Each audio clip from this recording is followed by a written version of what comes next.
মহান বিজয় দিবস উপলক্ষে পটুয়াখালীর গলাচিপা উপজেলায় আগাম প্রস্তুতি শুরু হয়েছে। 16 ডিসেম্বরকে সামনে রেখে কয়েকদিন আগে সরকারি দপ্তরগুলোতে বর্ণের আলোকসজ্জা করা হয়েছে। সন্ধ্যার পর উপজেলা পরিষদ সহ গুরুত্বপূর্ণ স্থাপনাগুলো আলোর ঝলকানিতে আলোকিত হয়ে ওঠে। এই আলোকসজ্জায় পুরো গলাচিপা শহরে উৎসব মুখর পরিবেশ সৃষ্টি হয়েছে।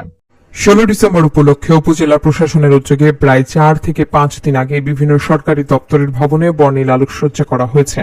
সন্ধ্যা নামার সঙ্গে সঙ্গে উপজেলা পরিষদ ভবন, উপজেলা প্রশাসনের কার্যালয়, থানা, সরকারি হাসপাতাল সহ গুরুত্বপূর্ণ সরকারি স্থাপনাগুলো লাল সবুজের আলোয় ঝলমল করে ওঠে।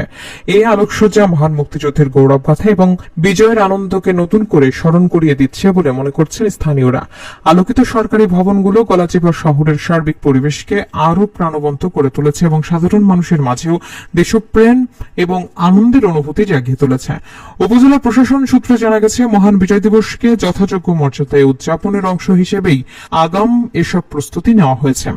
প্রশাসনের পক্ষ থেকে চালানো হয় এসব কর্মসূচির মাধ্যমে নতুন প্রজন্মের মাঝে মুক্তিযুদ্ধের চেতনা ছড়িয়ে দেওয়া এবং বিজয়ের তাৎপর্য তুলে ধরাই মূল লক্ষ্য।